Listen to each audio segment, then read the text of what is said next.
Hi, I'm Curious Cass, and this is Curiosity Junkie. Today's guest is an interesting character to say the least. One of the things I love about him is his sense of humor. He's here today to talk about his company SkyLens, an aerial photography company, and how he started it. So please welcome Bryan Porter to the show. Hey Bryan, how you doing? Hi, Cassie Brown. It's so good to see you. Likewise. Well, I'm excited that you agreed to come on and talk a little bit about what you do for a living, because I find it fascinating. I was thinking, somehow it came up a couple of weeks ago. Somebody was talking about Google Maps and the aerial views, and I was like, I know a guy who does that, and I can find out more about it. So I reached out, and you agreed to chat about all things aerial photography. Yeah, you didn't even have to twist my arm. No, I didn't. No, you were like, yeah, sure. Yeah. I love to talk about myself, you know that. Everyone does. Everyone Yeah. does. Let me just kind of tell people how I know you. We went to high school together, and you were in a rock band that a bunch of us would just go. It was so much fun. TNT. Yeah. TNT, that's really how I remember it. TNT, yes. Does that take you back to the long hair and the furry boots and yeah. My current wife gets a kick out of looking at the pictures. Sure. Hair halfway down my back, earrings, lots of makeup. It was the 80s, the Poison, Motley Crue era. Absolutely. I did that until 96. I think I retired completely from the music biz. But I was much thinner back then. Lots more hair. You can wear those tight pleather pants and yeah, I can't do that anymore. Or well, shouldn't. Right. No one really should. That's right. Should. You go from rock and roll into, what do you go into next? I became a computer consultant, actually. I had a Apple Macintosh computer consulting company. And that's what I did for about 10 years after the music biz. That must have been back in the days when they were like that yellowy. Beige. That lovely beige, but a computer was $10,000, so people thought nothing of spending $1,000 for an afternoon for me to go clean their hard drive. What made you get out of that? I got tired of it, and the Apple stores, the corporate stores started opening up, and they were more competition, and they were driving the costs down. And the cost of computers went from the $10,000 down to $500. And in the meantime, 9/11 happened. I got to thinking, well, what if one of the passengers could have got this bad guys out of the cabin? Could a regular guy land that airplane without any training? I think weird things like that sometimes. So I went and bought a flight simulator, and put the flights and bought a computer just for the flight simulator. And oh my God! Just because you had this theory, yeah, you wanted to test. I love it. Like that. So I started messing around with this flight simulator and just trying to land a plane, take off, all that stuff. I load up the little Cessna 172, and I finally figured out how I could, I got to where I could take it off and land it, and not properly, now I know, but at the time I was like, okay, so I was playing with that for a while, and then I would drive by the airport in Lee Summit, Missouri, and I really ought to stop in there and take some flight lessons. I got the money to do it now. I didn't when I was a kid, thought about it when I was younger, but stayed with the music thing. So I popped in there to get some flight lessons, and they had an introductory flight, set it up for the next day. And so the next day I show up, I come over the hill to the airport. And as I come over the hill to the airport, there's a house on fire, and there's pieces of airplane everywhere. And I'm like, oh, and fire trucks and everything else. So I make it up to the airport, and it turns out the airplane was one of the airplanes that the same company was running out, and somebody had crashed, and unfortunately they didn't make it. But oh my goodness. They were like, do you still want to fly today? And I'm like, okay. I mean, what are the chances it'll happen twice in one day? Exactly. They postponed that flight. I came back the next day or two and took that flight. And I was like, oh yeah, I like this. So I was hooked. So got my private license in about, I don't know, it was about 6 months. Never really thought about doing anything commercial with it. Still had the computer company. At some point, I found out my second wife was dating her third husband. I didn't know about that. So, that marriage went down the toilet, and I thought about, okay, I'm going to I was in the doldrums a little bit. It's like, all right, I'm going to go out there and I'm going to fly.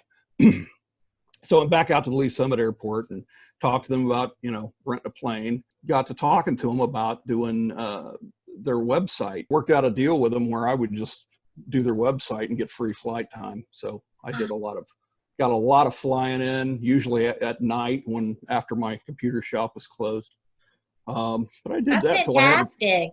I'm always working deals. And I got to the point where I just wanted to give up the computer thing, and got an offer from the avionics shop over in Topeka. Talking to the guy over there, he goes, yeah, I need a technician over here. Can you do avionics? I go, well, I never really have. I know electronics. I know computers. He goes, can you read a schematic? Yeah. Okay, you're hired. So I sold my computer company and went over there and worked over there in Topeka for about 7 or 8, 9 months, something like that. And then he hit a downturn and I got laid off. I had my commercial license. I'd gone ahead and gotten that. I didn't have a multi-engine license. One of my former instructors called me and said, hey, if you want to do something with the airline industry, they're starting to hire. I went on one interview. They seemed to like me, fingerprinted me, which is always like, okay, they're interested. Yes. But they ended up not hiring anybody. And then the airline industry went into the toilet again. So, well, now what am I going to do? So I'm messing around on the internet, looking at these different aviation boards and whatnot. And I come across this website called Jet Careers. And it's based around getting pilots jobs, helping pilots find jobs, that kind of thing. And I see a picture of a photograph of one of the aircraft that I now own. And this pilot's talking about out flying all over the country, in this little Cessna 172, seeing all the sights and all that. I'm like, that sounds pretty good to me. I'm single, I'd love to travel like that. And so I could see the tail number on it. There's a registration number. Yeah. So I start searching that. I don't think it was Google yet, probably Yahoo or something like that search. Start searching that, and I come up with a website of a guy who owns that company. And as it turns out, his last name is also Porter. We're not related. I sent him a message and said, if you own this aerial imaging company, I'd like to work for you. And I got a phone call the next day and talked about, he hired me over the phone. Wow. So off I go. And I did that for 3 months and then the season ended and he offered me the chief pilot job the next year to come back. So the following year, I was chief pilot. I still wasn't making much money, but I was having a blast. Exactly. You're like, that's all right. Yeah, You're having fun. So bopping around all over the country. I mean, I went, coast to coast, basically, in this little airplane. That's what I was just thinking, like in a tiny plane. Yeah. Yeah. Well, it flies like the rest of them. Right. That's true. But as long as you don't do something stupid. Right. Yes. I didn't do too much stupid, apparently. Apparently, you're still here. Yep. We're getting into the story of how this company happened, right? Is that what I love it. At some point, that owner lost his contract. The way it works is we supply an airplane with the proper modifications, the proper holes in them for the cameras, and there's computer racks in there. It's not just like Yeah, we're just standing there taking a picture. Right. Yeah. It's my iPhone. literally a $500,000 camera rig with military spec GPS and all this stuff. I mean, it can measure the roof on a house. It's really high tech stuff. Wow. Above my pay grade. I mean, the technology of the cameras is beyond what I even dealing with, because I wasn't sure what was going to happen if I was still going to have a job. And what had happened immediately prior to that is I met my current wife in Louisiana and had become kind of a ground-based manager for the company and was managing the other pilots. And I thought, I'm in basically between Baton Rouge and New Orleans, Louisiana, and a good pay down here is like $9 an hour for most jobs. So what am I gonna do if this company goes through the floor? So I tried to talk them out of it, because I had a good Right. working relationship with the folks there. The Mhm. owner was more of an absentee owner. I'm the one chief pilot. I dealt with dealing with the with our client, and they design the camera systems and all that, and they sell the projects and tell us what projects to do and all that. So I had a good relationship with them. I started looking for ways to start my own company and with my own planes and all that. So Wow. initially, they didn't want to do that. They didn't think I'd have the capital for it. They didn't, they liked me personally, but they didn't think I'd be able to pull it off. So not the first time I've been underestimated, but, Right? so Like, like mm-mm. I went home and told my wife, I have got to find a way to buy some airplanes and get that contract.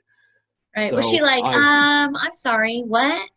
nope. She was No, like, go make shit happen, honey. I So, love it. It's a good woman. That's a yep. good woman. So it was, I'm going to skip a whole lot of stuff here because it was really a game of chicken and poker and, Really. chess. Wow. So I just kind of had to wait. It's like, okay, I made an offer to him. I partnered up with my friend here, and they have a flight school and a maintenance shop for aircraft. And I partnered up with him, and the whole time I'm negotiating with our client. I'm negotiating with my former boss. I'm negotiating with the FBO on this airport that was renting us this hangar. I've got all these kind of, plates in the air, or balls Yes. in the air, however.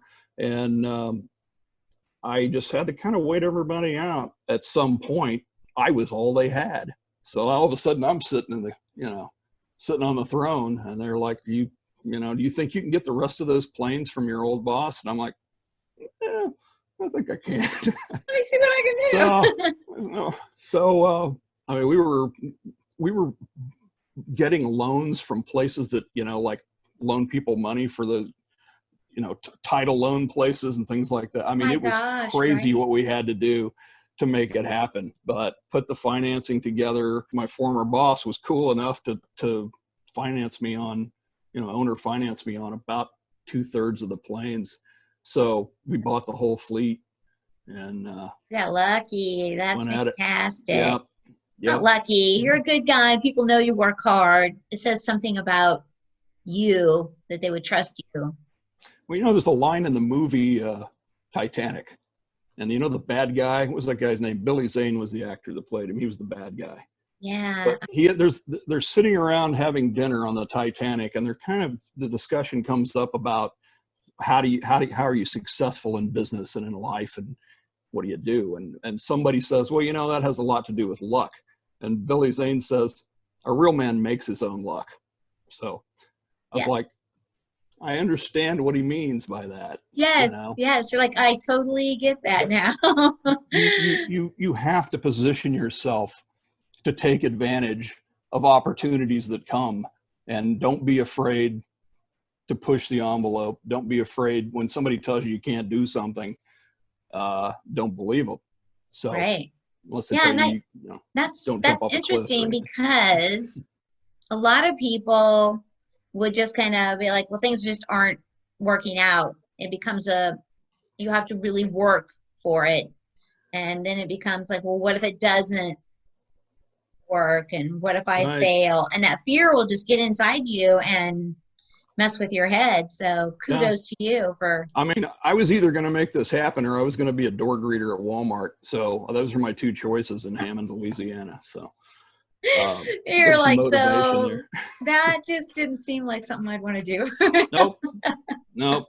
Yeah. And at that point, we just, we started doing, since my partner's a mechanic and I was an avionics guy, I did all the upgrades on the avionics. He did the maintenance on the engines and all that stuff. And we got the fleet in good shape. The fleet wasn't in great shape before. It was okay, but I mean, they were airworthy, but they didn't look so great. Mm-hmm. But They need a little TLC. they did, especially interiors and, radios and things like that really need to be upgraded. So, I mean, we were both working 100 hours a week for 2.5 years. And it was, I mean, I rarely saw my wife awake during Right? those first couple of years. And when we get through this, I'm going to buy you a house. So She's like, okay. yep. No, she was always cool with it. My current wife is an absolute dream. I mean, Oh, I couldn't ask for somebody who's easier to live with. And I know I'm not that's- 100% easy to live with. So, you deserve someone wonderful, Bryan. I'm so yes. glad you found her. That's Yeah, amazing. me too. Me too. And So, that you are telling me you're putting in hundreds of hours yeah. of work. That's something, I think that's the message, people. You have to hear that. It takes that hard work. It takes the drive to really push to make something happen, because you could have gotten in there and kept the radios and just puddled along, but you got in Yeah. there and you did it right. Yeah. That's fantastic. Just a lot of the aspects to being successful in a business, and it goes for other businesses too. I always say, if you give somebody a nice office, they're much more likely to want to go to work. When with you got a bunch of ratty airplanes, your pilots aren't that motivated. So I wanted to make sure they were nice. So Right. I'd be in here at midnight or 2 in the morning, like refabricating seats, things like that. I would think too that there's a little bit more respect. Like if it's a little, you get in there and you're like, it doesn't really matter. Like, I'm just gonna throw this Yeah. here. It doesn't matter if I scratch Yep. this or ding this. Nobody really cares anyway. Yeah, your employees will, in my case, mostly pilots, but I have mechanics and administrative staff. They take their cues from the boss. If you don't care, they don't care, Right. and that's a big part of success, I think. Is you got happy employees, you're in a much better place to be successful than if you got employees showing up like, I just got to go to work because I got to make the money, and can't wait for 5 o'clock, or whatever. So I was reading on your website the previous pilots and what they were saying about the job, and almost every single one of them referenced the owner. And I thought, yeah, that would be Bryan. yeah. The connection is so important to letting people know they're valued. So that's great. I mean, sometimes a person's job, they don't own the company, but their job is kind of a source of self-worth and happiness for them. And if there's something at that job that's, they're either being treated like a number or, just sort of a fungible widget, we can, all right, well, we don't care if you stay or, go, we'll find somebody else. If that's the attitude that they perceive, whether it's necessarily what you want to give off or not, but I have to make sure that they don't perceive that they understand that we value them and they're a part of my success here. So we've got people here. I can't do 20 airplanes by myself. And on the pilot side of things, do you get a lot of pilots that are trying to get specific hours? Because I know that whole pilot thing, you got to have hours before you can jump up to this, and I don't know let's that much about it. Let's talk pre-COVID, post-COVID, because they're two different worlds now. Seriously? All right, let's talk it. Pre-COVID, the airlines were starving for pilots. They were doing crazy stuff, like hiring pilots before they even had enough hours, getting them to sign a contract, waiting for them to get their hours doing something else, such as working aerial imaging with a company like mine. Well, a couple things happened. I don't know if you remember, was it 2009 or I think it was 2009? There was a crash by an aircraft in Buffalo, New York. And they had congressional hearings on this thing and basically found out that the pilots weren't all that trained. They weren't getting enough sleep. They were being overworked. One of the co-pilot was living in Seattle but working in New York, so she had to deadhead a flight from Seattle to New York to start her shift. So she's, 8 hours before she's even started work, and she's already been awake and all that. So anyway, they figured this stuff out, and Congress being Congress, they decided to just throw a bunch of rules at it that didn't really make that much sense. But one of them was this. They've decided that a commercial pilot that used to need 250 hours to sit in that right seat of an airliner now is going to need the same number of hours as a captain, which is 1,500. Oh, wow. So all of a sudden, all these guys that don't have any more than 200, 300, 400 hours are a long way away from working for an airline. So you've got all these pilots now that come out of school. They get their commercial license, it's called a certificate actually, but the commercial certificate they get at 250 hours. Well, look how far they got 1,250 hours to go till they can fly right seat. Aerial imaging is one of the few businesses where what's known as Part 91. That's the regulatory section in the federal aviation regulations. We don't have as many regulations as the airlines do or a cargo carrying outfit might have. So we can hire a pilot at 250 hours. I try to hire them with more than that, but I mean, we can still do it. So this is a place where they can come. All of a sudden, I got pilots coming out of the woodwork. I'm talking pre-COVID still. They want to go to the airlines, but they can't get the hours they need to legally fly as a first officer for what we call a Part 121. That's scheduled airline. So it worked out fairly well for me. It usually took them actually sometimes 2 seasons. If they only had 250, 300 hours, they would need 2 seasons to get 1,500 hours. But worked out fairly well for me. I'd have enough pilots stay from the last season that could train the new guys, and it flowed along pretty good. COVID happens, and now those pilots have nowhere to go because the airlines are not only are they not hiring new pilots, they are furloughing current pilots like crazy. Yes. And those pilots have got no place to go. So right now, almost all of my pilots from last season are coming back this season because that's all they got. So I flew into Kansas City a few weeks back to see the grandbaby and my son, and they're lined up at the Kansas City airport. They're just parked rows and rows. Yes. Delta rented one of the runways to just park their entire fleet, good portion of the fleet. Yeah, I saw that picture. That's crazy. Yeah, I'm like, what is going on here? And then I flew back here and landed in Arizona's a pretty good sized airport. And I go down to get my bag. There is one baggage carousel going, and I think 2 flights had come in at 7 p.m. on a Saturday night. Yeah. It was like a ghost town. It was kind of freaky. Yeah. I was just like, what is going on? So yeah, I'm sure you probably have an abundance. Yeah, my former pilots, I keep in touch with everybody, they have little reunion pictures I get on Facebook all the time of 2 of my former aerial imaging pilots, and now they both got captain stripes and, hey, look who I ran into, so that's kind of neat. Awesome. That is cool. A couple of months ago, they were telling me, I'm like, what are your loads like? And they're like, we may have been 15% or 10% on this flight, so now it's crowding up. They're compensating. They're having fewer flights, and then more people are getting on them, which is probably why more people are getting sick. But one of the reasons.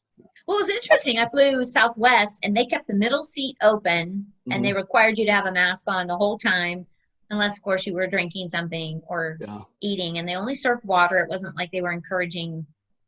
Right. That's a good idea.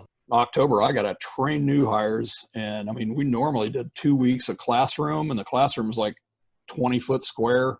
We'd have 12 people, 14 people in there. We're not going to do that. We've got the forehead thermometers. We've stocked up on those, stocking up on masks. We wipe this place down constantly.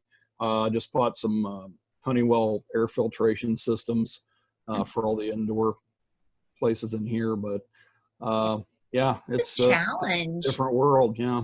We're defined as an essential business because a lot of the aerial stuff we do is for 911 first responders, mapping. So those good folks in the fire trucks and police cars know where they're going and all that good stuff. But, now that's cool. So November starts your like season, I guess. You fly. Do you fly year round for some projects? We will probably fly in every month this year except September for the most part. We've almost always got an airplane in the air somewhere. There's just a lot more of them during the regular season, which is November 1st through May 31st. Okay. The reason that season is there is because this will make sense when you hear it, but somebody wants pictures of the ground. They want to be able to see the ground. They don't want to see the tops of trees. So the leaves are off the trees.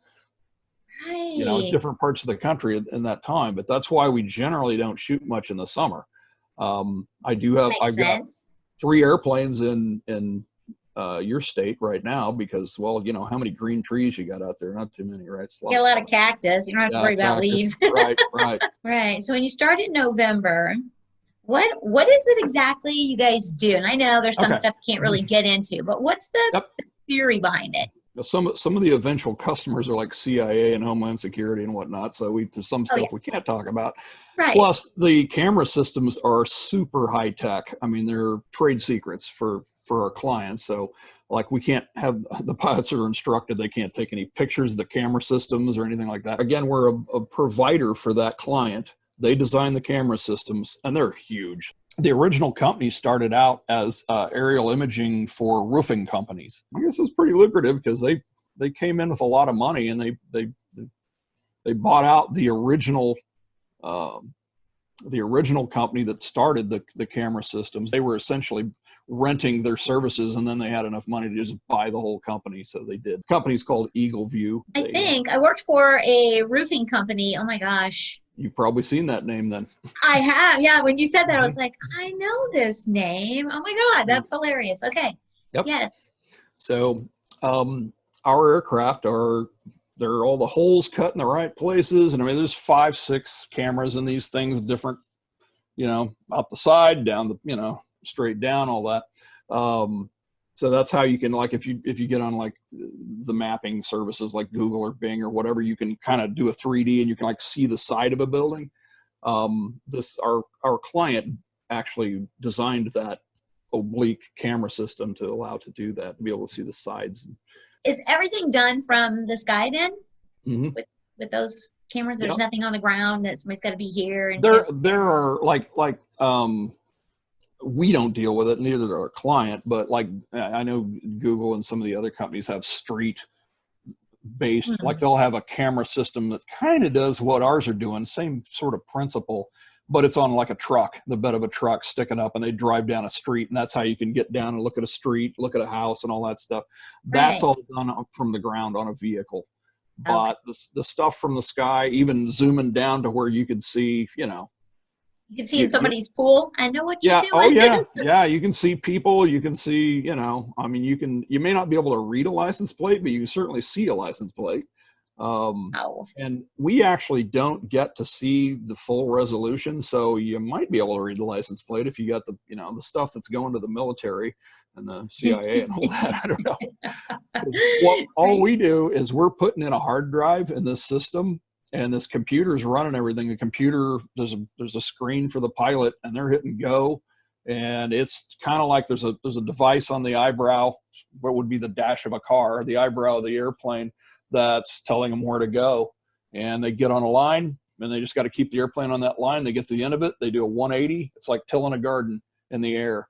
And they get done with one garden, and then they just move to the next garden and the next garden, and do a whole city, do a whole county that way. And sometimes it takes a month, you know, 2 months to do one city even. So crazy. So what's the majority use for this? The primary customers are usually the counties and parishes, and they're looking for tax revenue. Who built a pool? Somebody built a pool, so we're going to have to tax them for that. But some of the contracts are directly from government agencies, you know, federal government agencies. Most of them are counties, but sometimes we'll get a city contract, usually a larger city. But I think initially it's for tax revenue stuff. So I'm a little big brotherish on that. And, you know, I'll apologize in advance. You're like, look, I don't own that company. I just own the flying part. That's exactly right. So if you don't want something to be, you got something in your backyard you don't want anybody to know about between November 1st and May 31st, hide it. Take it inside, cover it up. Yeah. Oh, that is great. Hey, how long have you been doing this now? 12 years, going on 13 years. And then I started this company, let's see. Yeah, we formed the corporation in July of 2014. So we're 6 years old now. Are you still loving it? Well, it was more fun to fly. Right. I mean, now I spend my days doing like unemployment paperwork and insurance stuff and, you know, boring stuff. You spend most of your life worried about only money, and now it's like the one thing I don't have to worry about, I worry about everything else, you know. So Right. Which is got nice. a lot of people on your, you know, that I'm responsible for. And yeah, we just had an airplane crash in Tucson actually 2 months ago. Really? And, yeah, nobody got hurt. We have never had I think the worst injury we've ever had is like a minor black eye. And those kind of things just, you know, they're a gut punch for a while. And, you know, we try to train and train and train these people. I mean, they've got commercial licenses, but, you know, 250 hours, and a lot of them have come out of what we call pilot mills. They're basically pilot schools that are, you know, focused on, you know, get your test Cranking them passed, out Yeah. of here. Yeah. I wish they all came in here with 5 or 6 years of experience flying around, because sometimes, you know, the littlest mistake will, you know, put your airplane in the dirt. So Right. we've only had 3 mishaps. They've all been within the last 18 months. For 12 years, I never had anything. I mean, we had some close calls, but fortunately, nobody's, you know, the only thing is I've gotten hurt of the planes. I mean, all 3 planes are totaled. That's why they pay me the big bucks, I guess, because I got that weight on my shoulders. But I love it. Well, hey, let's do what I call my final 5. oh, And you do this with everybody? Yeah, I do it with everybody. Awesome. Let's just jump in. We'll do the first one. What is your favorite word? That's probably a tie between moist and placenta. All right. Why moist or placenta? They just sound funny. They just make me kind of laugh when I hear them. So those are my favorite words. Yes. And you know, there are so many people out there. Somebody else said moist is their favorite word because it drives other people crazy. Yeah. Yeah. I think my second wife hated that word. So that's right. Well, you like that's it. Yeah. I love it. All right. What turns you off? Dishonesty. Mm. Big time. Yeah. Right. Yes. And you know, maybe a close second would be people who can't distinguish the difference between an opinion and a fact. Makes me nuts. What sound or noise do you love? The sound of, in the summertime in Kansas City, the cicadas. Ah. Do you like those too? Do you remember those? Yes, I do. Yes. Weird noises. I like that and a loud metal fan that they probably haven't manufactured since the 70s. But, oh, wow. An old metal, like the big old metal fans. They have a nice good whir to them, you know. They're not plastic and all that. So, yeah. Yes, I remember that at my grandma's house, right? Yeah. That's funny. Yes, the cicadas. Oh my gosh, I haven't really heard the cicadas in a while. When I was in Kansas City, I got to see lightning bugs again. I really haven't seen them. I forget. I haven't seen them in a long time. They were just everywhere, and I'm like, oh, I miss those, but I don't miss the June bugs. So yeah, those are good obnoxious. trade. We have those down here too. They're obnoxious. They just like latch on and can't get rid of them. Or even if they don't latch on, they hit you in the forehead or something and bounce off. It's like, what was that? Yeah, right. I got long hair, and they were always getting tangled up in it. Oh. Just like there's no way to get them out. Yeah, flailing around like an idiot. They serve no purpose. I don't know where they're at in the food chain, but we just need to eliminate them completely. Right. Absolutely. What is your favorite cuss word? Well, I use them all, as you know, right. Fluently. I think shit, because shit is just, I mean, you can use shit in so many ways. Shit can be, there's shit on my desk, you're just referring to stuff. Or if you have a dog in the house, the dog shits in the house, that's actual shit. And you can even use it as like, you know, a term of, you know, chagrin.